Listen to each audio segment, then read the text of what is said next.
Hello and welcome to the author panel. Today we're going to be having a discussion with several authors, all who have been published at one time or another by Omnium Gatherum. And I'm looking forward to having a lively discussion. I'm Kate Jones, editor at Omnium Gatherum, and we have I'm going to let the other authors introduce themselves. So first up, we have Mark Kirkbride.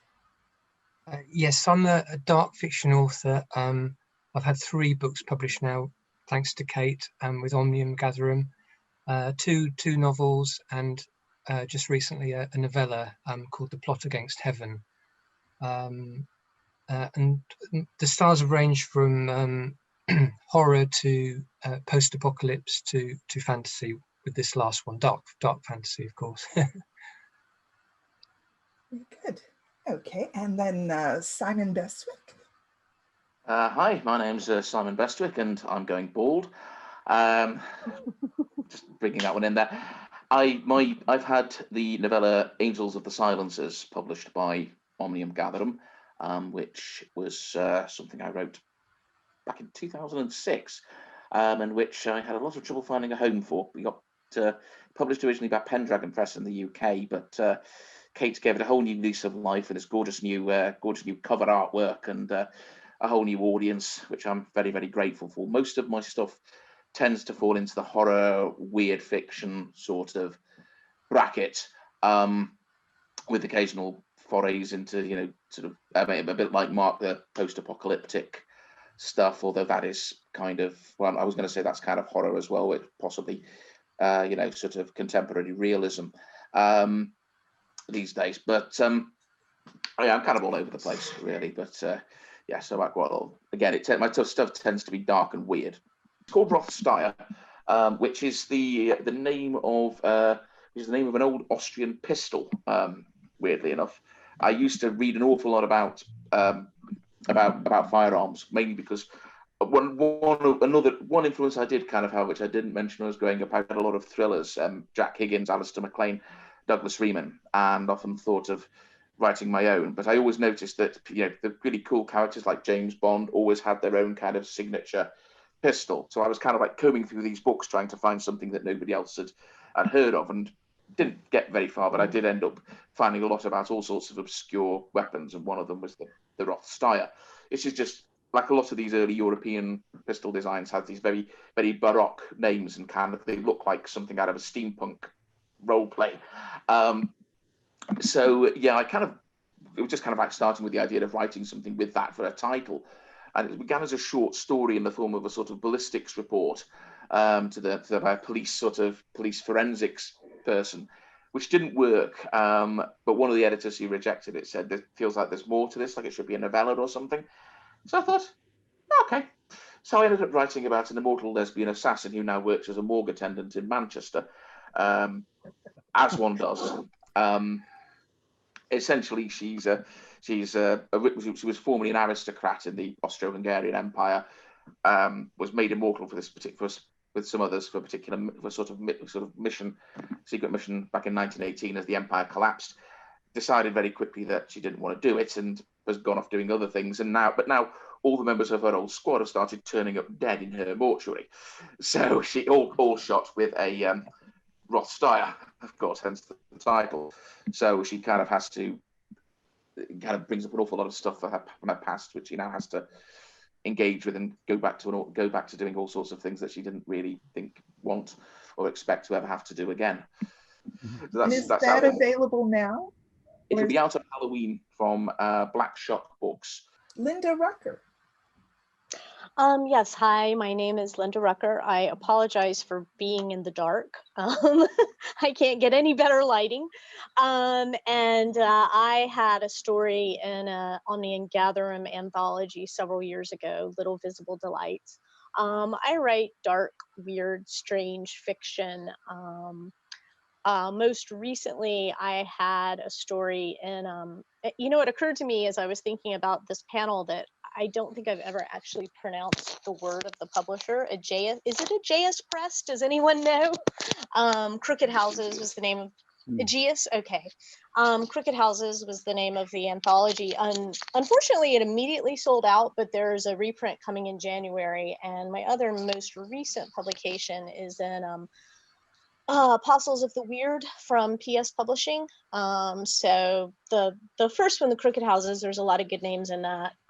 Steve Duffy, Reggie Oliver, I think, is in it. Helen Grant, and then the Apostles of the Weird has Gemma Files and Steve Rasnick Tim, and I think Reggie's in that one as well. Yeah, so mostly I write dark horror fiction, supernatural, subtle, weird stories. Terrific, welcome. Tom Johnstone. Yeah, my name's Tom Johnstone, and I've actually already gone bald. I'm a horror writer like everyone else, and I've had a couple of novellas published by Omnium Gatherum Books, and also they were kind enough to publish my first collection called Last Stop WELLSBOURNE. The novellas are called The Monsters Are Due in Madison Square Garden, which came out, I think it was last year, wasn't it, Kate? Yeah. Yeah, and but the sequel to that, called Star Spangled Knuckle Duster, has just come out. Well, God, last month. Yeah, the 12th of September, pretty much. 26th, I believe, wasn't it? No, a little earlier than that. First of it was mid-September anyway. Yeah, yeah, but we won't quibble over the dates. But right. Yeah, they all blur together lately for some reason. Well, terrific. And today I have copies to give away. Please, is that coming in backwards? It is. Sorry. It is, but it'll probably end up the right way around. I hope. And the prod against heaven. So we have 3 of each free copies to give away. Share the video and send me an email at kate@omniumgatherummedia.com, and we'll send out the first 6 shares. We'll send you a free book, and I'll have the email in the notes under the video, so you'll be able to find it. Okay, well, welcome everyone. This is going to be fun. So got a few questions for you. First up, what recurrent themes do you find yourself writing about? I know authors tend to get a few ideas and explore it from several different perspectives. I was wondering if that is something that everyone does. Simon, did you want to go first? I guess that some things seem to keep popping up in a lot of my stuff. The abuse of power and the sort of, I have a pretty jaundiced view of authority in general. So I think probably what's at the heart of a lot of what I kind of keep coming back to is kind of the abuse of power, the abuse of authority, the need to question authority and to criticize it, and above all of thinking for yourself and going your own way. I'm not necessarily the world's best advert for that, but do as I say, not as I do. One thing I actually did realize when I read my most recent collection, and Cannot Come Again, which is covers stuff from a number of years, was that I've written a lot of stories dealing with child abuse or sexual violence from one angle or another, which is, it's kind of a weird thing, as I've never been on the receiving end of it as such, although it's happened to a lot of people I know. I mean, in some ways, this is kind of like the ultimate abuse of power, or kind of the most personal kind of abuses. It is something that kind of makes, I think, one or two of the less positive reviews of that collection did such as say there's a lot of this shit in here, Bestwick. So that's maybe something in the future I'm going to try and anticipate and do without. I think it's always a good idea to try and kind of spot that there's a difference between returning to certain things again and again and repeating yourself, and that's I think that's quite an awkward, that's quite a tough line for authors to write, because, you know, a lot of the time the same kind of obsessions, the same kind of themes own you and keep pulling you back. But at the same time, you don't want to kind of become monotonous and just repeating the same old stuff over and over and over. True. So I recently reread Lynda's story in Little Visible Delight, and that was the theme of that anthology. And excellent job with that story. I've got to read the latest collection. Do you have a theme that you return to again and again? I have a few things, and as is the case with everyone, I'm sure it for the most part it wasn't really conscious. It was just kind of what I found myself writing about over and over. I write a lot about loss, which I think is really very much at the core of the horror genre, is the fear of loss. So I have my stories have a lot of lost people who are searching for something. And the other thing that's kind of more conscious in terms of how I approach it is I'm really fascinated by the idea of what happens, not just to people when they sort of encounter the transcendent or the numinous, but what happens to them afterwards. I know we'll probably talk later about influences, but one of the stories that had the biggest influences on me ever, which he later turned into a novel, was M. John Harrison's The Great God Pan, which is essentially all about that, what happens to people after they've encountered something miraculous. And that's something that really fascinates me a lot. And then the other thing is, well, fraught relationships. I have a lot of people who are sort of in the, and I really like a stranger in a strange land story. People when they're in a foreign country or a place that's just foreign to them, and I like the way that the character is already disoriented, and then you further disorient the character as part of the horror. And I think too that increases the sense of unease, because some of it is, well, is something weird going on, or am I just misinterpreting what's happening here? And I kind of like putting the character and the reader in that place. Mark, do you have a theme? Yes, I think there's a few. Yeah, even with only 3 books, I can see certain things that keep coming back. I mean, like Simon was saying, it's a good one to. I mean, basically, when the characters don't question things, they end up in trouble. So I think there is a theme of thinking for oneself and questioning authority that does seem to come across in some of them. And for some reason, there's always a sort of slightly religious element as well that keeps coming back. So, or some aspect of religion. I mean, even if it's veering towards atheism, it's always somewhere on the spectrum.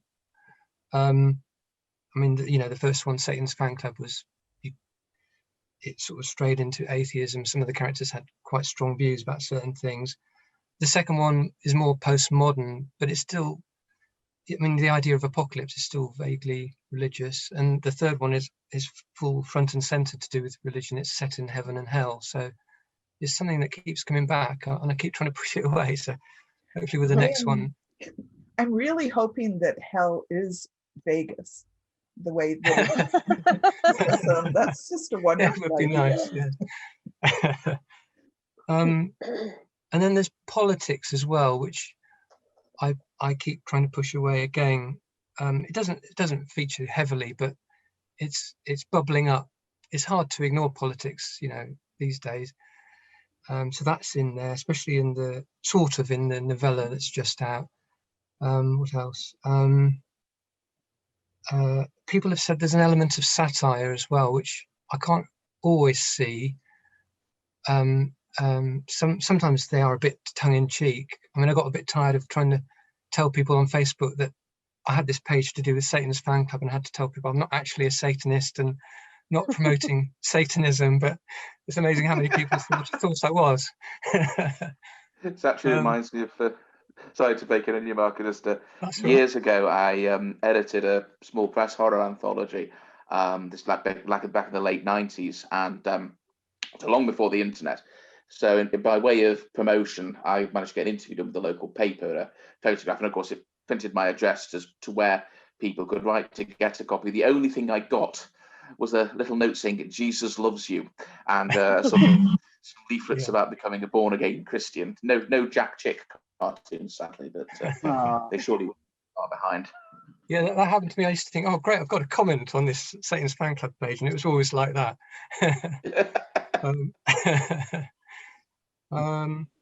Yeah, I think those are the main ones.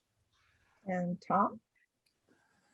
Yeah, I mean, politics does feature a lot in what I write, and the rise of the far right, racism, fascism, all that kind of thing.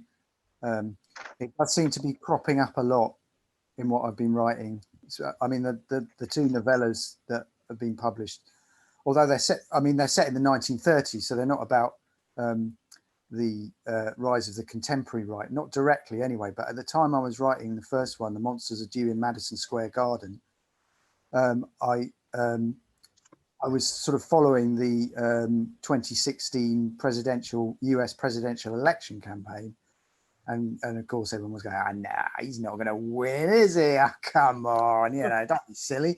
And of course the night of the US election, I had a nightmare where Donald Trump did win. I'm quite an optimistic person, and like the optimistic side of me thought, nah, he's not going to win. And of course, my more pessimistic subconscious, as I found out when I woke up at 3 a.m. and switched the telly on, was vindicated. Mm-hmm. But anyway, this novella, the Madison Square Garden one, the reason why it's got a long, lengthy chapter set in Madison Square Garden was because there was actually a massive Nazi rally going on in New York in 1939, which is that was the inspiration for the whole novella. But of course there was lots of other stuff going on, like supernatural stuff that I kind of wove into it. The other thing that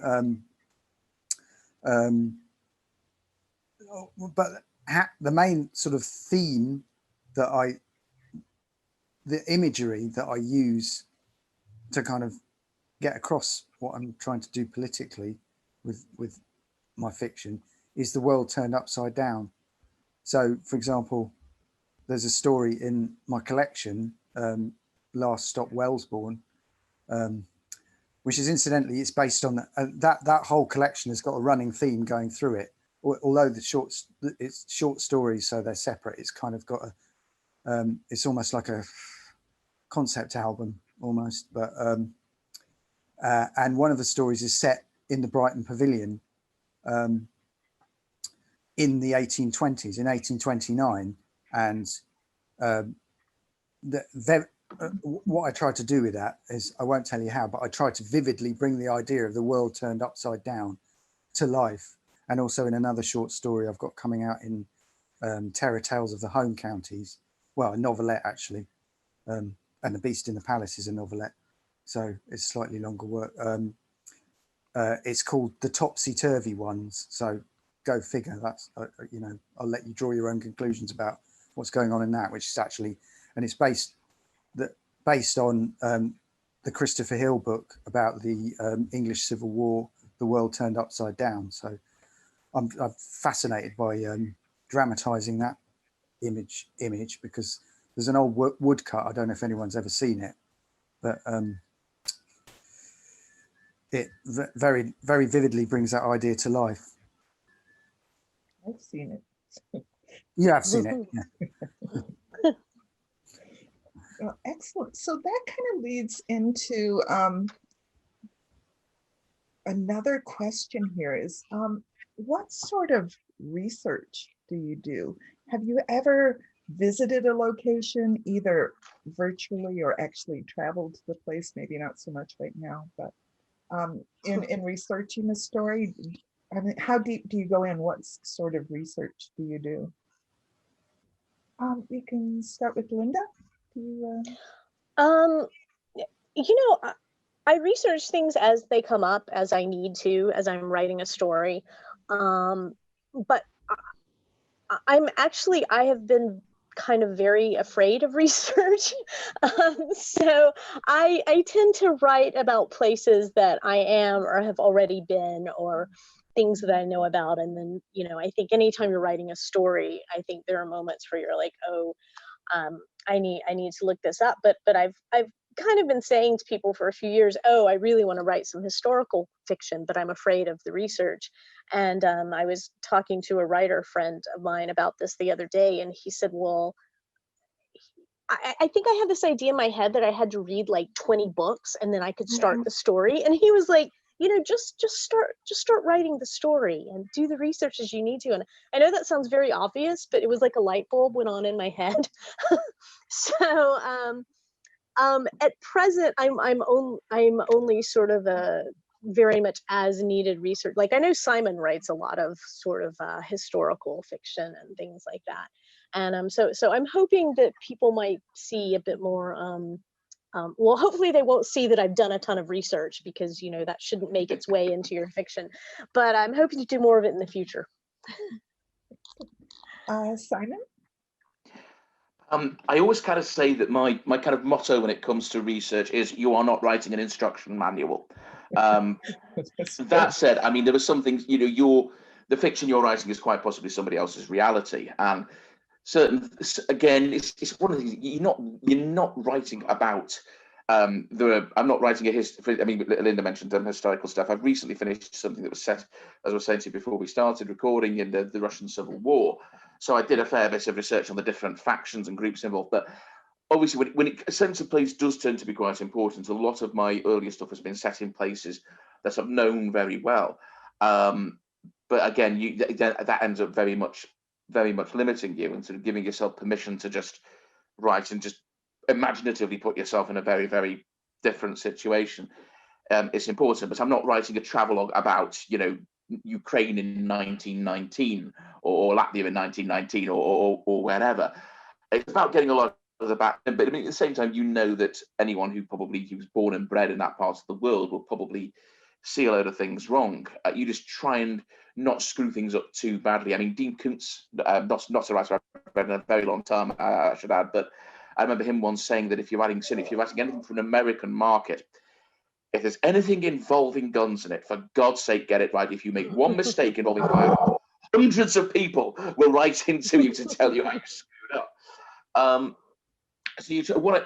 like Lynda. I tend to, with the research, I try to kind of visualize the scene, and I do a little bit of research beforehand, enough to get a bit of a flavor of what's going on, enough that I can start. But ultimately, this is an imaginative work, and it's about individual people as well. So whether I've got like someone who's a character in the Russian character who's an officer in the Russian secret police, complicit with dreadful. Now, is she a typical example of the kind of person who became an officer of the Cheka? The way her mind works, the way she justifies what she's doing. I have no idea. It's how she does it. It's how that. So I will just say it's that character, it's that individual. But yeah, I will make notes as I go about stuff that I may need to look up or check on. Just the important thing for me is to get 1,000 words down a day and edit later and look stuff up. But I mean, you're never gonna be able to. I will never be able to write about another country or another historical period or whatever with the same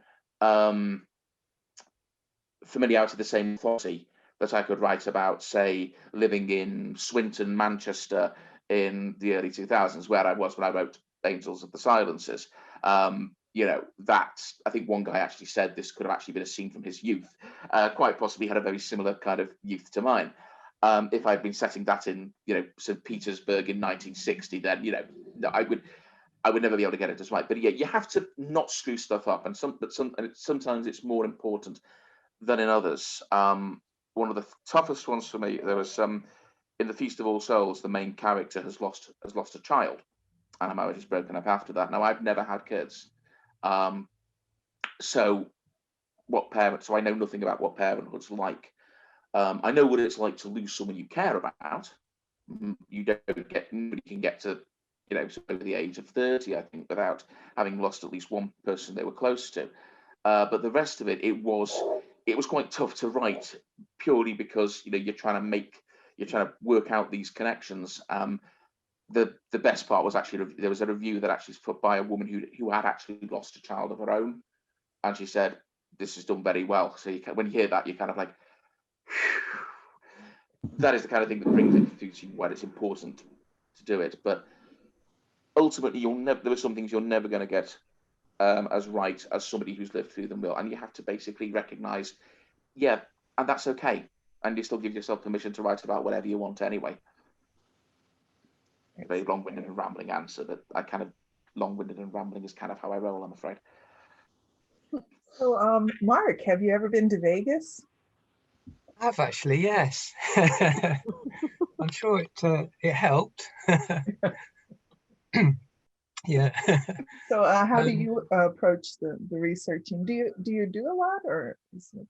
I haven't had to do a lot. For the last one, I had to do a bit, but I was a bit naughty, really. I did it afterwards, so I didn't stop the flow. I just kept going, and then went back and filled in the bits where I thought I needed to know a bit more, because well, one of the things was the characters were escaping on an airship, as you do, and they actually had to fly the airship, and so I thought, well, I've got to make this a bit convincing. So I did quite a lot of research for that, which was quite good fun, and I ended up convincing myself I probably could fly an airship if I had to.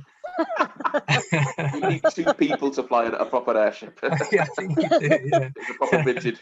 I did my own share of research on something about airship, to the point where my poor wife. I was actually working on this when we first met, and the first weekend we sort of spent together, I spent half the time talking her ear off about the R101 airship, and she's still with me. We actually kept on going together and got married, and she's just sitting there now typing on her phone and still hasn't killed me after 8 years, which is quite extraordinary. But yeah, it got to the point where I figured I probably could quote chapter and verse on what to do about an airship in my sleep. So it's a fascinating sort of little, like a lot of sort of branches of technology that never quite went anywhere, or never went to certain distance, and then stopped. It's got its own kind of fascination. Yeah. But so Tom, I think I suspect you do quite a bit of research. Do you? Well, that's great. I'm glad to hear that. That obviously, I am very good at bragging. No, I do. But it is a mixture of how much do you have to do before you can even start writing, just to get the level of verisimilitude you want. As far as visiting places that you write about, well, I've written a story set on Chanctonbury Ring, and I went to Chanctonbury Ring first. The Topsy Turvy ones are set in the home counties, Berkshire, and I've been there. My novellas are set in New York. I've never been there. I've just another novelette was set partly in Austria. I've never been there. I just basically, for that one, I looked at Google Maps a lot. You use the street view and walk around. I found that. Yeah, not even that. I mean, I just looked at the street layout. Oh, it's a really good way to waste a lot of time. I know. The internet has been a boon in that respect. It does make all sorts of there's an awful lot of it. You don't have to go down the. I interviewed Graham Masterton, my blog, a few years ago, and of course, he's had a career that's gone from the 70s to the present day, and he has said, the internet has been quite revolutionary. And instead of having to take, bugger off get off down the library and go sort of rooting through this book and that book to get details, it's 5 minutes on Google, and you can find a lot of this. But things like Google Maps, as you say, as well, all this stuff, you've got all these resources at your fingertips, to an extent that even back was very preserved. Considered the position of someone who was quite privileged and economically independent and had lots of leisure and education and blah blah. Those people could never have even dreamt of having that kind of stuff accessible to them. So it does make the job easier in that respect. Of course, it's also a massive distraction. Yeah. I mean, it is. I mean, for the Topsy Turvy ones, I read the whole of Christopher Hill's The World Turned Upside Down, and I'm not sure if some of the research I did was maybe a little bit too much, right? Reread it, because I had to reread it to go through it for typos the editor of the anthology, Paul Finch, was saying, you know, some of this kind of 17th century language you're doing is it's a little bit too much. Could you maybe like tone it down a bit, make it a bit more intelligible to the reader, kind of thing? So, you know, but I basically lost about 1,000 words, shaved about 1,000 words off going through it and trying to modernize the language a bit more, make it a bit more intelligible. But it wasn't, I mean, the thing is, when you're writing about the past, you can't actually go there, can you? You can't, so you have to kind of, you have to use a mixture of, you know, your research and your imagination. The imagination has to fill in where the, because there's only so much research you can do about anything or anyone, really. It's like, and you can't get inside the head of somebody from the past, and the differences in outlook between somebody who lived in, say, you know, the 16th century today. I mean, I remember, I can't remember if they were commenting on something set in the English Civil War and something else, but they were talking about, you know, how difficult it is to get across to a modern audience the importance of religion in a lot of ordinary people's lives a few hundred years ago, and how somebody could be motivated purely by religious conviction and not by some kind of, like, you know, deep-seated Freudian psychological thing. I mean, I suppose in more recent history, you go back to the 20th century, you look at the, you know, all the communist revolutions and all that, and the rise of fascism, and you realize, you know, people were quite willing to go out and butcher each other in the name of political ideas, in much the same way they butchered one another in the name of religious ideas a couple hundred years before. But it's a very difficult, I think that's quite, it's quite difficult to kind of get that same, I mean, maybe we're going back into a phase where that will become much more horribly comprehensible in the near future. But that is quite a hard one to get your head into. And certainly if you're trying to get your mind into the head of like a Saxon peasant on the eve of the Norman invasion of 1066, then it's such a completely different worldview to inhabit that it's very, very hard to do. Yeah, I mean, and as far as the research goes, I mean, it's kind of trying to make it seamlessly fit in with everything else that isn't research. You know, all the imaginative stuff, so it doesn't look clunky when you have like a passage on, I don't know. I mean, I mean, I'm just waiting to see how the reviews pan out with Star Spangled Knuckle Duster, because that's all about the 1930s again, but it's about Meyer Lansky, the gangster guy who fought fascism in New York in the 30s. So I'm just waiting for someone to go. I'm just waiting for someone to go, how come you never mentioned Bugsy Siegel? Well, I'll tell you for why. Is because there's two characters called Spiegel, and it also mentions Jerry Siegel, who wrote the Superman comics. So I'm gonna have another Siegel in there. That's just too many. But anyway, I'm going to leave that there. You'll probably want to edit that bit out because I'm kind of showing myself up there. But anyway, yeah. So next up, I'm going to ask about which writers have inspired you, and over the years, has that changed? I know there's usually an author that inspires you to begin as a writer, and then as you mature and practice your craft, you can sometimes step away from that original inspiration, and sometimes you find new inspiration. Sometimes you go off on your own path. I was just wondering what your experience with, and we can start with Mark. Well, I've got so many favorite authors, it's quite bewildering, and in so many different genres as well. But in terms of horror, I mean, I think it was probably James Herbert that got me into horror to begin with, especially the Rats and the sequels and the Fog as well. Edgar Allan Poe was another one I really liked and still do. And I read Mary Shelley's Frankenstein and was amazed by that, and it just seemed so fresh compared to all the versions that came after, and quite moving as well, which didn't really expect that. Richard Matheson and that was another author I really still love. But I guess what's changed is now I can read in any genre, and I can spot, you know, bits of horror or whatever it is in anywhere. It doesn't have to be a horror book. I mean, and I quite like so there's some literary postmodern novels that I quite like. Bret Easton Ellis's Luna Park was one. I mean, at one level it's like a horror novel about a Furby, a scary Furby, which is, it's a hilarious idea.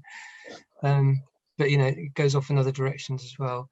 And there's House of Leaves as well by Mark Z. Danielewski. I don't know if I probably mispronounced his name. Yeah, things like that. So you know, there's horror everywhere you look, really. So yeah, it's just widened, I would say. So Tom, who's your inspiration, and has it changed over the years? Well, it has changed over the years. I mean, what got me writing was reading anthologies, whether it was the pan horror anthologies when I was much younger, and all those kind of that wave of anthologies that came out in the 60s and 70s, but then later on more stuff that came out in the 80s and 90s, like the Dark Terrors, the Gallant's books of horror fiction, so which were a bit, they seem to have a bit more kind of literary gravitas about them, and so I think when I first started writing, I was basically trying to do like a really crap imitation of Ramsey Campbell, I think. We all do. Happens to many of us. The thing is, by the time I did that, Ramsey Campbell was writing different stuff by then. I was trying to write the way he wrote in like the 70s and 80s, but by the time I started writing, it was you know, it's like the mid 2000s, and he was doing something totally different. So yeah, I do read a lot of different things at the moment, more, and a lot of the writers I really admire are actually a lot younger than I am. I mean, and so it kind of makes me feel a bit panicky, you know, because you know, like people like Laura Mauro and V.H. Leslie, you know, they're amazing, and at the risk of sounding a bit creepy, a bit of a creep, Simon and Lynda and yourself, Kate. And I haven't actually read you, Mark, but I love the sound of the blurb of your book. It just sounds wild. So yeah, but also yeah, and I know what Mark means about finding little bits of horror in more mainstream things. Like I was reading some short stories by John Cheever and you know, Raymond Carver and people like that, which brings me into another of the writers who really kind of you know, he kind of knocks me for six every time I read him. Is Ralph Robert Moore. Every time I come across a story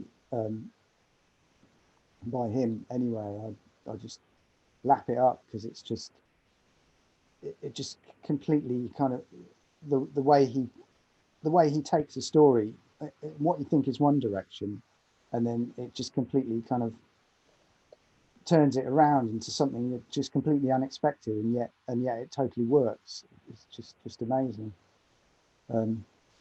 So yeah, those are a few of the influences and inspirations. Excellent. Lynda, you had mentioned that earlier. Well, there wasn't anyone who's really inspired me to write, because I don't remember not wanting to be a writer, literally since I could hold a pen. And my mother used to bring typewriters home from her office, and she remembers that I didn't know how to spell anything, so I would ask her how to spell every word, and then I would type it out.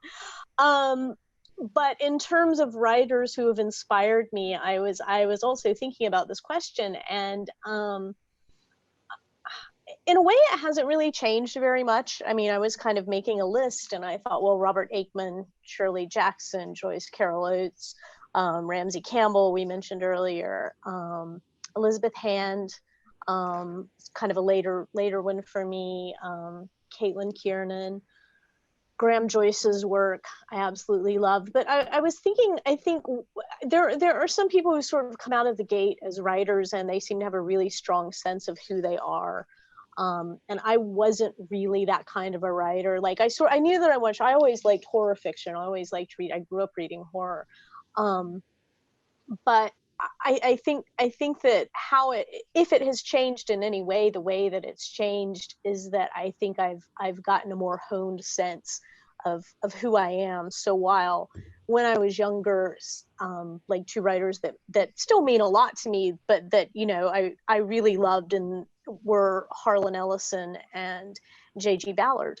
And it's very obvious to me now that that's not a direction I'm gonna, you know, I don't write like them. I'm not gonna write like them. But there was a time when it was, you know, it's like finding your identity as a teenager. You know, oh, who could I be? I could be anyone.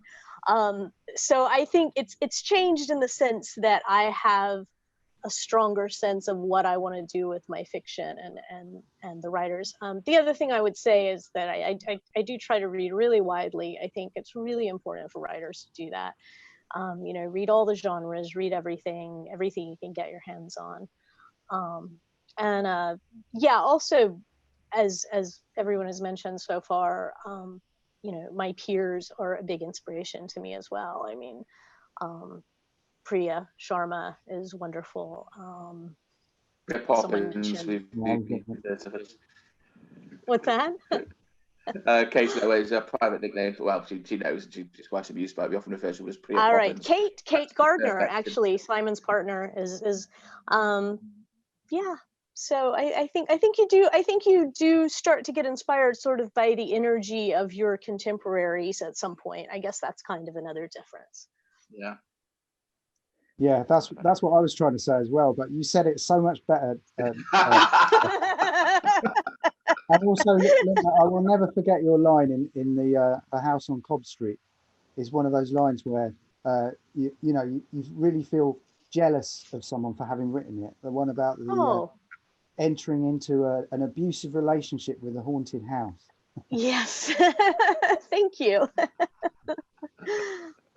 That story is available online if anyone wants to read it. It's in your collection. I was just actually reading that the other day. The House on Cobb Street.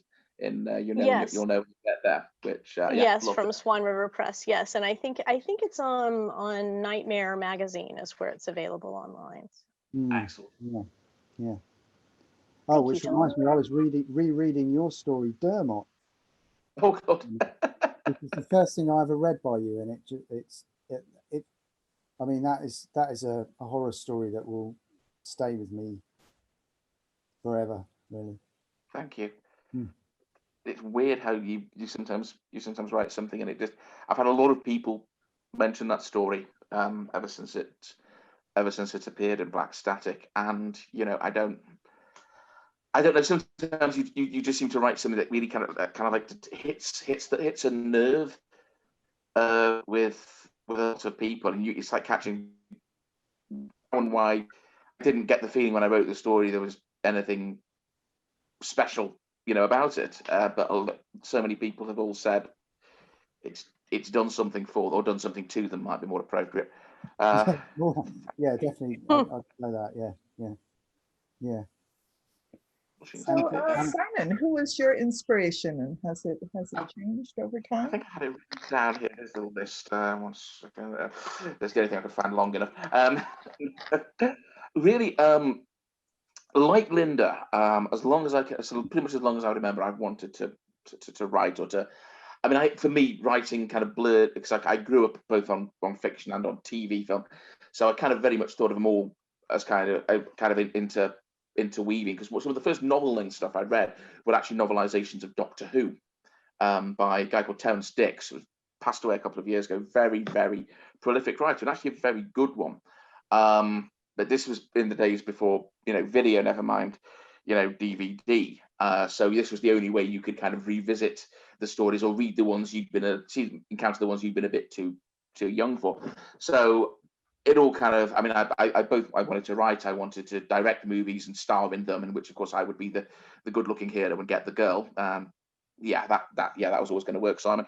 But in terms of reading, most of the stuff I read growing up was short fiction.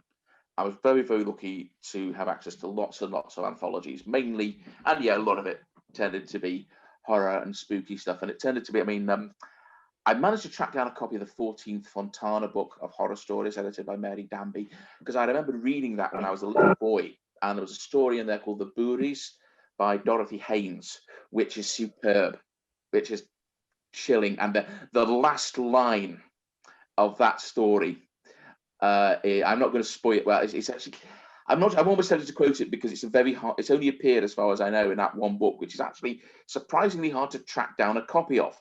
But it's something like, you know, I know what no one should ever have to know, how loudly a child like that can scream, which, especially in the context of what had gone before, is truly bone chilling. But I was lucky enough to encounter so many fantastic writers of short fiction, so it's very hard to pin like one down who kind of got my motor running, as it were.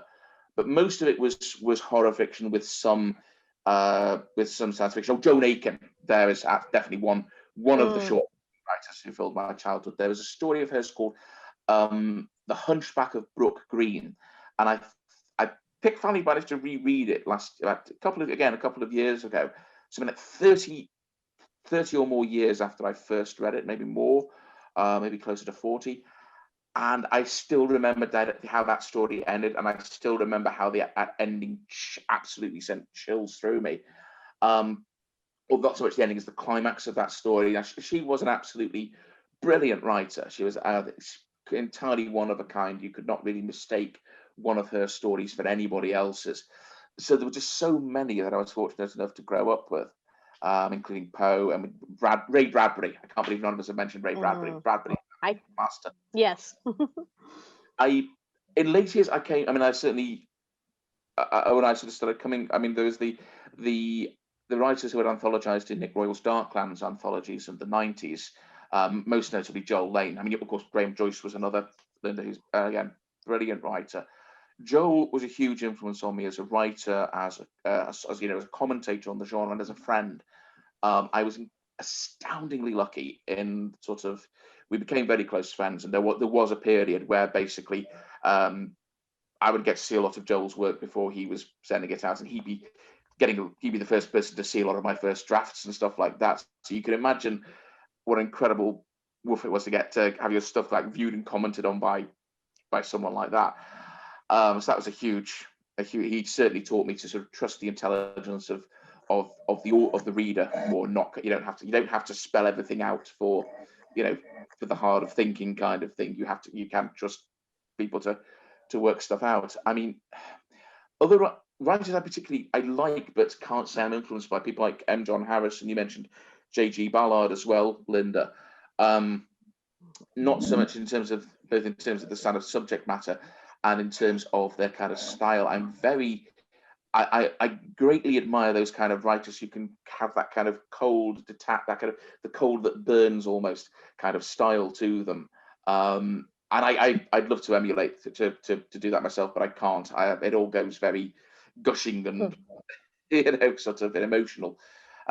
Alan Garner was another one. Oh yes, that's a big one for me. Not the Weird Stone of Brisingamen and the Moon of Gomrath so much as Red Shift and the Owl Service, because Red Shift certainly is a masterclass in how many words you can leave out, how much you can cut away from a scene, from a passage, and it will still it can still retain its sense, and how intensely you can communicate meaning and emotion with so few and so many and such simple words. I mean, if you've read Boneland, the fact that long overdue completion to that. I mean, it's all, none of the individual words are, it's not like when you're reading China Mieville and he never uses one word, where if he can instead use 15, at least 3 of which are known only to him and his editor, and it's like basically being bukkake with a Scrabble set. Garner is kind of the reverse. It's very, very often very simple language, but very written with such density that you have to pay attention to every single line or you're going to miss something. Again, I can't claim to pare things down to that kind of level, but it's huge. That was hugely instructive on how to kind of, and what you can, how to kind of redraft stuff, how to kind of like cut stuff down to its essentials. I just want to add, I second everything Simon said about Alan Garner. And as far as changes, I think he's someone I didn't read until I was an adult, because his books weren't really very popular. You just couldn't get hold of them in America easily when I was growing up. And I think he's someone that I look to more and more as a writer for all the reasons that Simon mentioned. Very good recommendation. I'll have to see what that's all about. So next up, what was the hardest scene you've ever written, and what about it gave you trouble? So Tom. Right. Well, yeah, there was a scene in The Monsters of Adieu in Madison Square Garden, which was hard to write because it was very traumatic. But that wasn't the reason why it gave me trouble. It's because of the while I was writing it, I suddenly discovered this. I was looking things up, and I discovered this concept of the white savior, and I realized that in this scene I was doing that. So I had to think my way out of that. I'm not even sure if I did, but I think I may have gone some way to mitigating it. So yeah, that was the one that sprung to mind when I looked at that question. There's probably others. In fact, I think when you're writing, it's all the hardest bits are always. It's always the bit where it's always the first stages, and then certainly with short stories or even like longer short story, even novella. I mean, I've never written anything longer than a novella, so that's all I've got to go on really. But as you get towards the end, it kind of then it's like you're gathering speed as you're going down a hill, kind of thing, and it gets easier. So it's I don't know if that helps. Does that help? Good. How about you, Mark?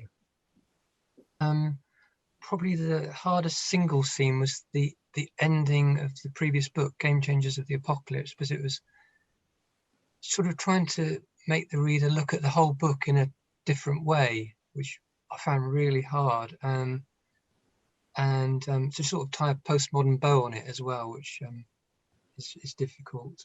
Because in life, you look back on things and you have a totally different perspective than you had at the time, and it was sort of along those lines.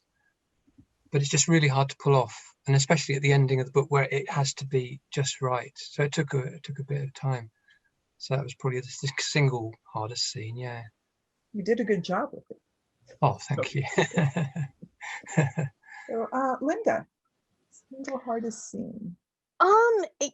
I thought about this a lot, and I can't really think of one. I think a big reason is because when I sit down to write, and when I'm in the process of writing, and even when I'm thinking about writing, I tend to not really think in terms of scenes, and I know most people do, because I hear people say like, oh, I need to write a scene where blah blah blah. But my writing tends to come sort of in images or impressions or in thoughts about trying to convey a mood. So I would, especially like when I get to the end of a story, the language that I use is really, really, really important. And I can labor over like the last 2 sentences of a story forever, because it's the rhythm and the prose that I really want to get right, because I want to convey a very specific kind of mood and leave the reader in a really specific place. So I really struggle a lot over moments like that. But I can't think of any particular scene. And I also often hear people say like, oh, I wrote this scene and it really upset me. And I think that when I write, I tend to sort of be I tend to be very engaged in terms of, like I said, trying to convey a specific mood, but I don't tend to get super emotionally engaged with the characters at the time that I'm writing about them. So I don't find it particularly difficult, I guess, to do terrible things You're a to my monster. protagonists. I know, I'm basically a sociopath. But I think also because of the way my writing brain works, and because I just really can't seem to plan. I just sort of need to be sitting and write, and when I'm writing it, then I start to know what I'm doing. And so I think I just sort of find myself in the thick of things before I know it, and then I just kind of wade back out. And but you know, if I did have to choose one thing, I would say endings, because it is so important for me to leave the reader on that exact perfect point. What about you, Simon? I'm kind of like Lynda in the sense that there aren't usually, there aren't usually specific scenes that are tough in terms of emotional. I mean, I feel like kind of an emotional connection, but it's kind of like it's kind of like passing through me, if that makes any sense, like a kind of like a conduit. You know, it is for me. It's very much. It's kind of like I often be, you know, I often feel like saying, you know, don't ask me any questions about this shit. I just work here. Yeah. My job is, you know, my alarm goes off in the morning. I get up, and before I go to work, when I get downstairs, brew a massive pot of tea, sit down, and I write 1,000 words. That's they may not be very good words. They may not all be pointing in the right direction. A lot of them may end up being cut out in second draft, but it's moving things. It's moving things through. Julia Cameron used to call it laying track.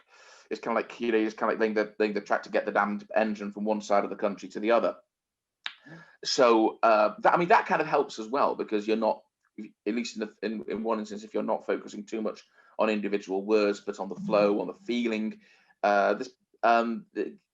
Things like plots and stuff are just convenient pegs to hang what you're really all about on, and it does become about the mood, about the feeling of it all. But there's a quote, I think it's in The Long Goodbye. There's a writer in that, alcoholic mess, but he can write. But he does say something like, it's when the writing's flowing out of you easily and without effort, that's the only time it's actually any good. A lot of it is getting your mind into the kind of right frame where you can actually just let the story come out of you. I think that's often right. If I'm having trouble actually writing, with physically getting things to progress, the story to progress, that usually means I've gone wrong somewhere. I'm approaching this material from a wrong angle, or that somewhere earlier back in the narrative, I'm trying to get the characters to do something that, because maybe because I had in mind that they were going to have this kind of scene, and it's actually, no, really it's going to be that kind of scene. It's a case of backtracking to where it last felt like it was coming easily and correctly, and then just go back there and let it go. Endings can be a problem because things get that kind of momentum, and I'll often end up kind of just writing non-stop and possibly rushing towards the end to kind of some kind of big triumphal conclusion. And like Lynda says, is that getting that ending right, getting the landing, coming into the land just the right way is very, very important. The only individual piece of writing where it was difficult in a sense was that way was a novella of mine called The Schoolhouse. For a lot of reasons, it was dealing with some quite painful stuff, kind of dredged up for my own past. But also it was happening at this very, very difficult and stressful time in my own life. I was doing one day job, hunting for another day job. I was the chairman of the board of a small local production company. I'm trying to make things work there. And I was trying to write this thing, and effectively I was doing kind of like 18 hours a day and kind of driving myself to breaking point. And the story is something that very much has the feel of somebody going out of their mind, which is kind of what I was after, of this kind of nightmarish thing of somebody's mind flying apart. But it didn't feel a million miles away from where my brain was actually at the time I was writing it. So there was a bit of a sense of writing it is am I actually gonna fall apart in the process of it's the only time I ever felt worried about it. For the most part, writing is actually something that is actually good for me on a psychological level. You know, it kind of, I feel better for having done it. It calms my anxiety. It kind of decants a lot of the fear and anger and fucked upness out of my head. God knows what I would be if I wasn't doing it. So yeah, in that sense, I don't find a lot of it that hard. Excellent.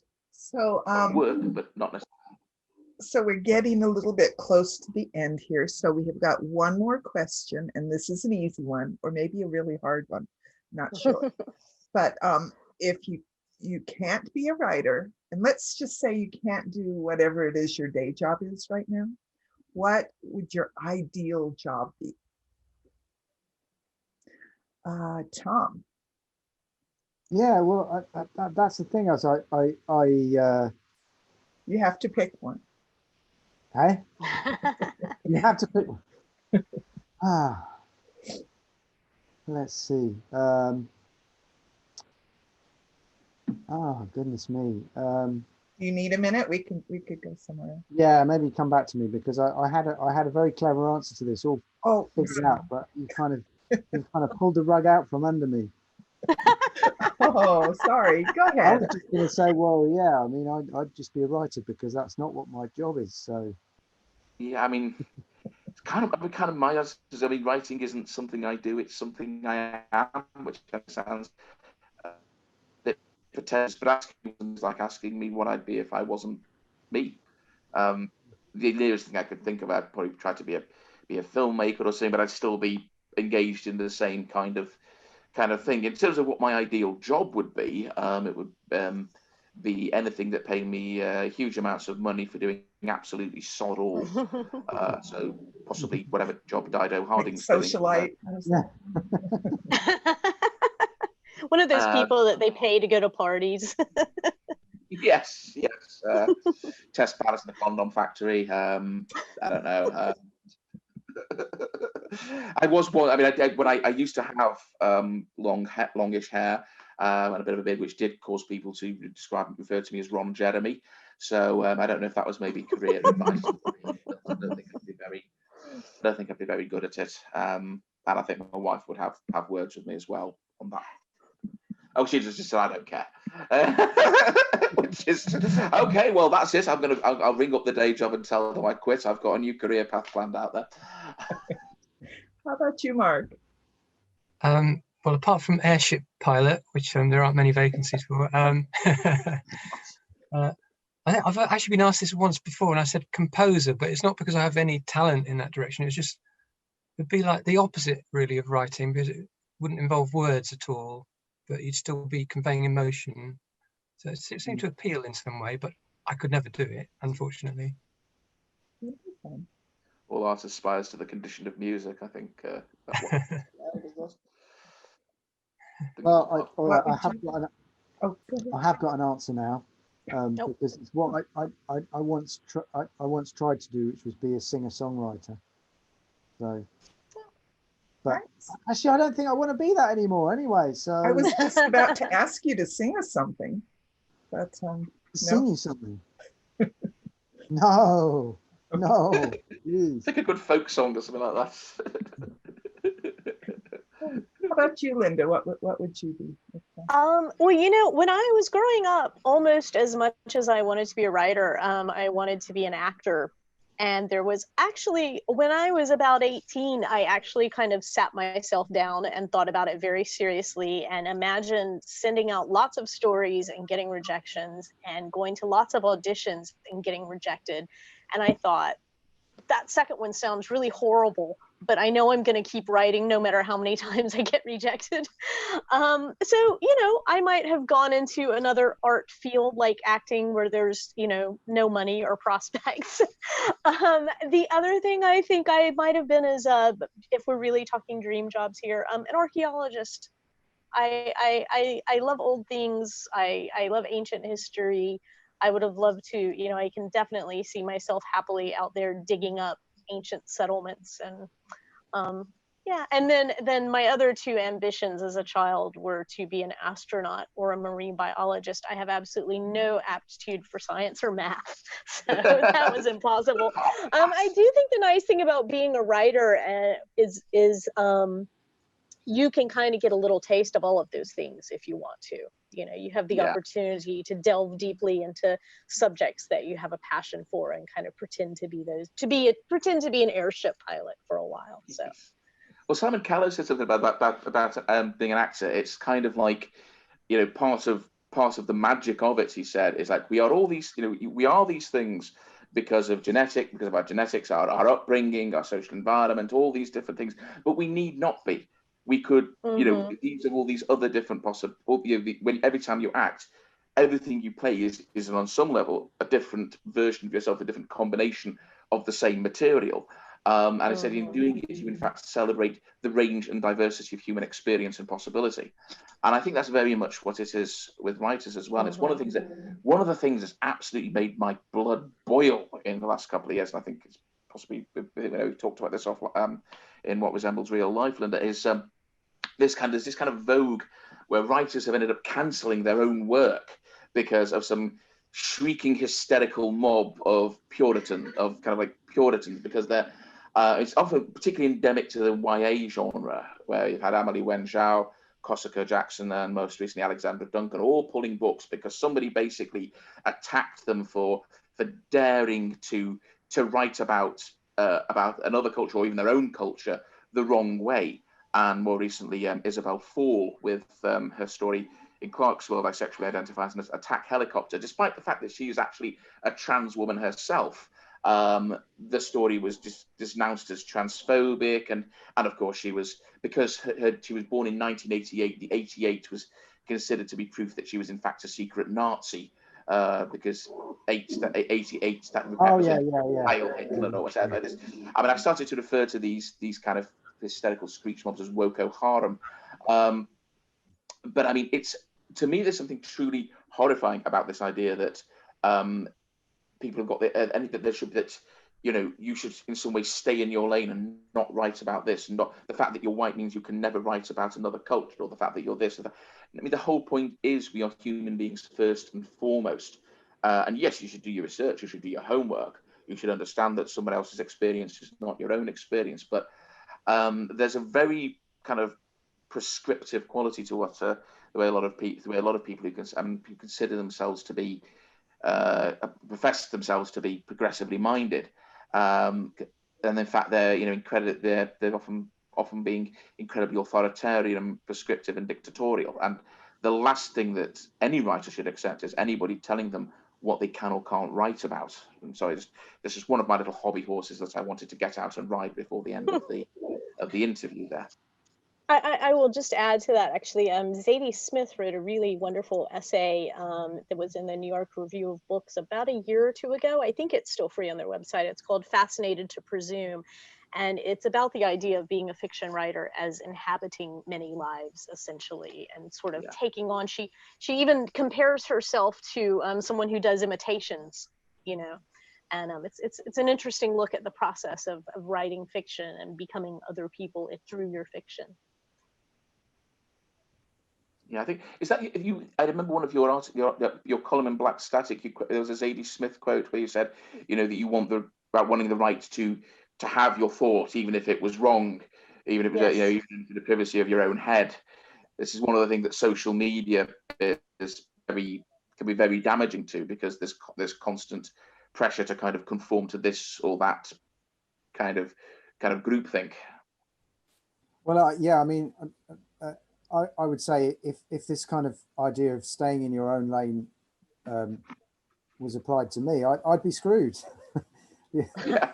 I mean, my novella, The Monsters Are Due in Madison Square Garden, the narrator is an African-American journalist from the 1930s. Oh, Lord. And in the sequel to it, the narrator's like a Jewish refugee from Germany. Really? I mean, my daughter's always joking, is always jokingly accusing me of like cultural appropriation. But I mean, you know, this is just one of those phrases that make me want to just kind of hide under the table or.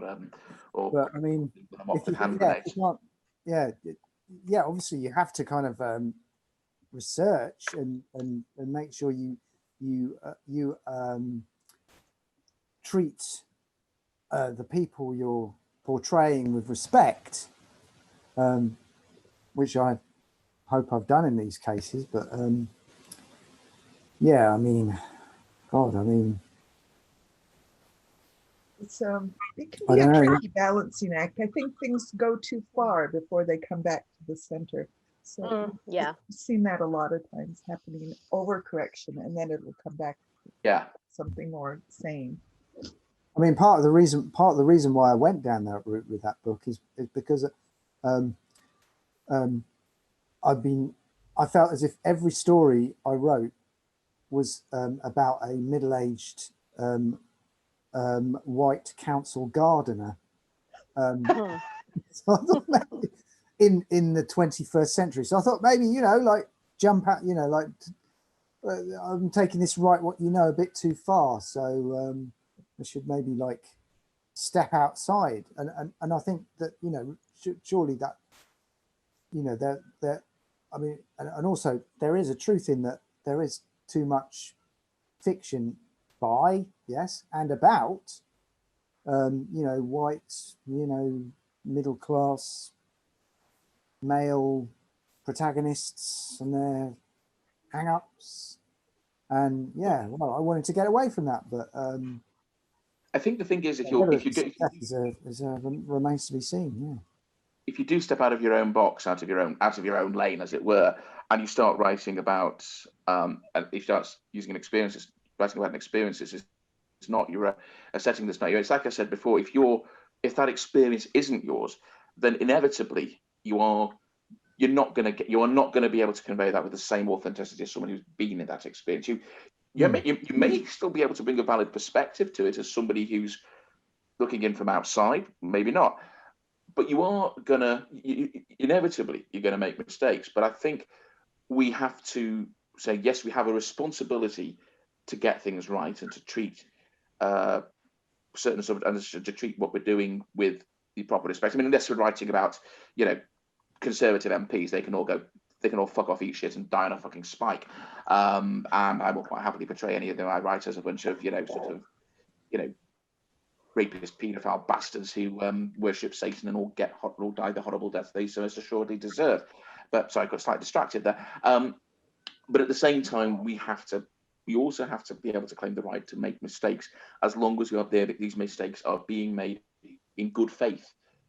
Because I think there's a world of difference between making the most honest and fair and the most honest and attentive attempt you can to portray a character who's different from yourself, and maybe getting this wrong and that wrong, and someone who just willfully, lazily perpetuating the worst kind of stereotypes or caricatures. That's there is a tendency to kind of conflate the one kind of thing with the other, I think, and not really see those shades again. You may be right, Kate. Maybe this is kind of the result of an overcompensation, overcorrection, that there's a whole bunch of people whose voices haven't been heard anywhere near as much as they should have been, who are now kind of standing up and saying, you know, no more, listen to us, kind of thing. At the same time, as you say, until that overcorrection swings back, it's a bit of a bugger for those of us who are trying to negotiate it. And the problem is, welcome a great big kerfuffle with one of the Omnium Gatherum writers. So do what you like. We'll publish. I think all that attention is wonderful. There's no such thing as bad publicity. A lot of this angle tends to manifest, this kind of thing tends to manifest itself in kind of shaming and stuff like that. And the trouble is, shaming only works on people with a sense of shame. It's not going to work on Trump supporters, for instance, people like that. The people who are most likely to be kind of deserving, the people who are kind of on your side. So it can end up becoming a bit of a circular firing squad, which is not a very good shape for a firing squad. It isn't. Not unless Well, I'd like to thank everyone for participating today. This has been a wonderful discussion. And remember to share the video and send me an email, and we'll send out 6 copies, 3 each of our 2 latest titles from Omnium Gatherum. And thank you, everyone. This was a lot of fun.